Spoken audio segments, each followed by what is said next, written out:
čini mi se da ta prošlost imala neku veću magiju. Pamtim tu magiju. U Mrkovićima se gajila svilena buba.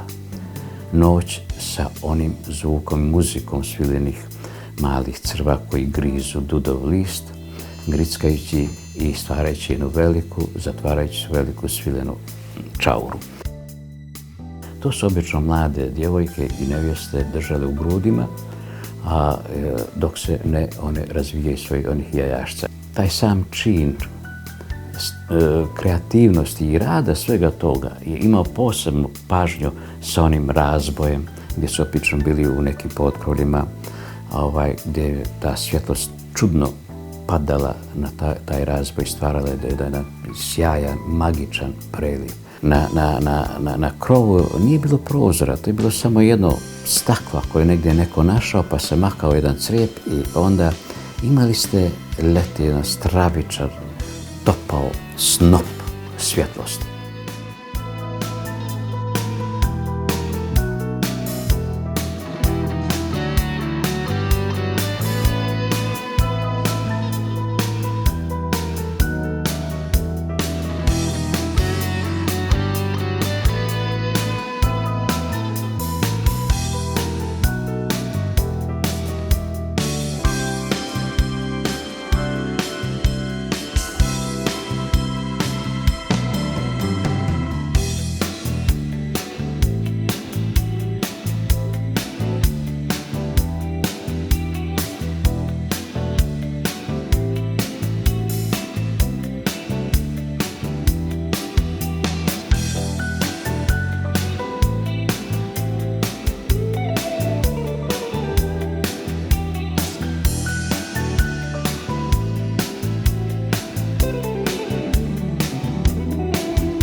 Grad koji je porastao na kršu, ograđen kršom, bedemom, odjedanput sa istorijskim promjenama i nekim svojim napretkom, spušta se prema moru i tu počinje novi život uz more, uz neke nove otvore i vrata civilizacija.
To je mjesto gdje razumijem drugoga. Ne zato što razumijem značenja svih ovih izgovorenih riječi, već zato što osjećam ono što čovjek misli, jer dijelimo i tradiciju i kulturu.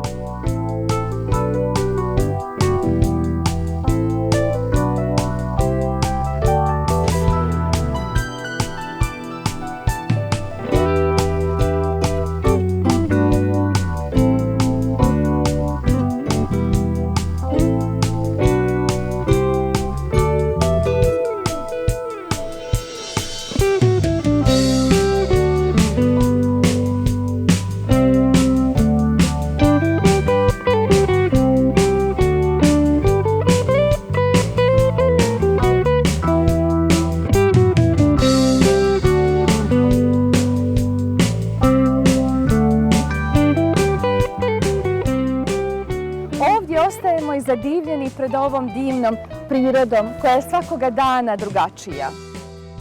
To je ta naša vječna zagledanost u prirodu, u taj odbljesak sunca na morskoj površini i u more koje plamti sa 1000 plamičaka.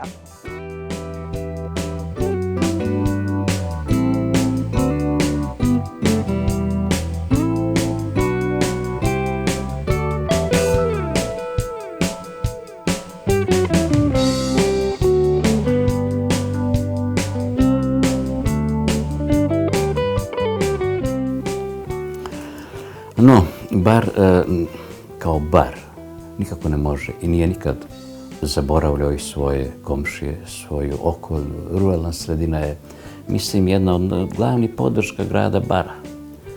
Tako da se Bar uvijek oslanjao na Mrkojeviće, Crnicu, Spiči i sve ono što je bilo oko njega.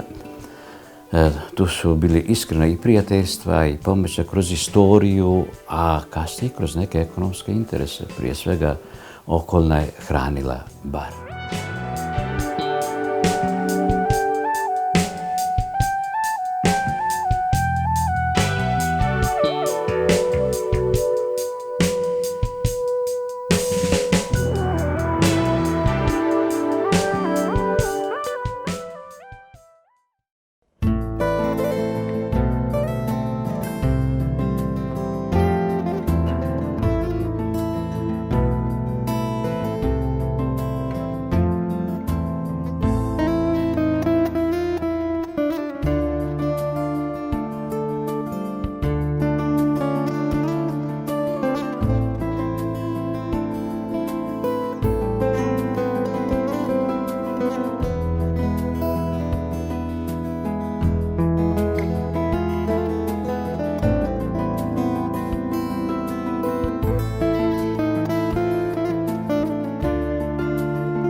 bar volim prije svega zbog mora, zato što je nekako grad s morem ima dušu, ima more, jednostavno, ne treba mu ništa više, more, more i more, to je ono što bar čini posebnim i stvarno je divan i zato što kad god odete vani i šetate korzom vidite more, opušta vas, koliko ste god nervozni, koliko god stresa imali, čim vidite more jednostavno ne stane. Mislim, možda sam samo ja, ali ja obožavam more, a znam i dosta veliki broj ljudi koji misle isto kao i ja, posebno moga godište, koji mislim da ne bi nikad napustili trajno bar.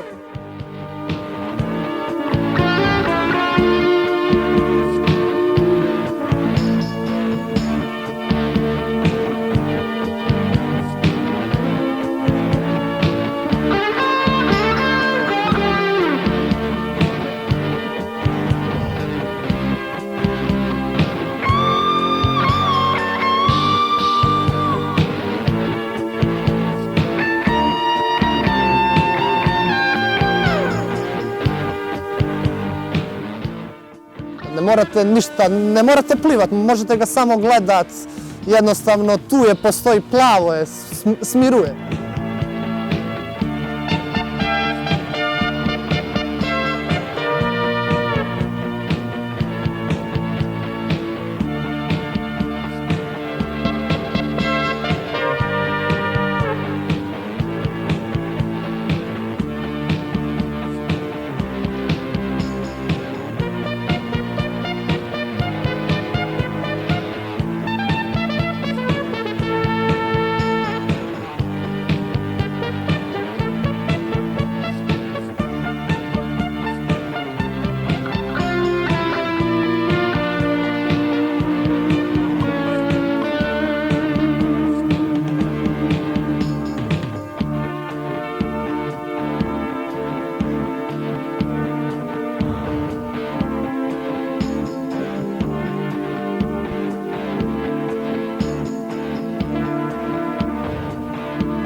Ne znam, za mene je bar lijep iz tog razloga što ima nekako širinu. Ne osjećam se pritisnuto ovdje. Mogu slobodno da dišem i da se osjećam nekako slobodno.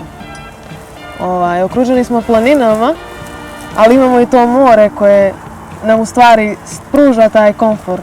Kao da ima vazduha, ima da se diše.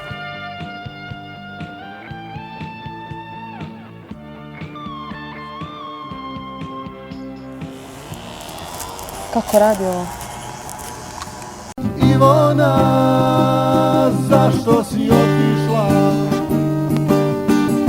Ivona, ne budi ohola. Vrati se, Ivona, jer ti si moja granica snova. Ivona, zašto si otišla? Ivona, ne budi ohola. Vrati se. Lijep je grad. Imamo taj neki osjećaj da smo sa svima bliski zato što je mala sredina. I onda bukvalno živimo tu svi kao jedna velika porodica. Jer ti si moja granica snova.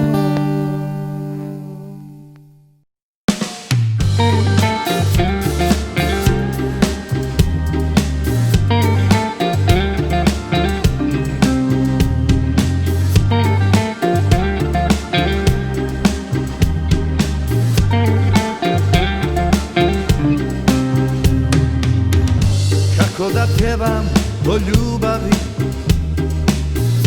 kad je nevidljiva nijema, korak od nas su tuga i plać, ko zna šta se ovdje sprema. Šareno staklo vraća prošlost, dječje lice mi se smiješi.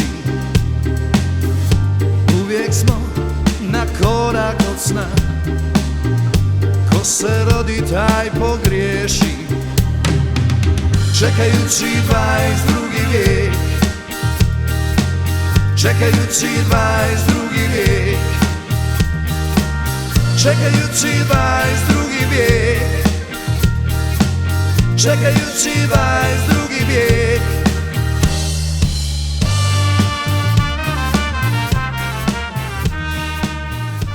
Čudno je da sam ja na neki način jedan svjedok tog prvog nekog glavnog iskoraka. U 6. 7. godini otac me poveo na prvim mašinama, onim klopetama gdje se kopali sa jednim bagerom, luka je počela da se kopa i da se otvara veliko vrata Evrope i svijeta. Bilo je to čudno, bio je to san, a onda proći onim pristanom, sa onom jednom ulicom, vidjeti sve one prodavnice, ljude, tople, koji se smiju i koji vas uvijek dobro namjerno pozovu na kafu, na piće. Tu se pila i dobra boza, bilo je neki dobri starih i mirisa koji sad polako nestaju. Da riječi postanu važne ko nekad, da ljudi pronađu put. Čekajući 22. vijek, čekajući 22. vijek, čekajući 22. vijek, čekajući 22. vijek.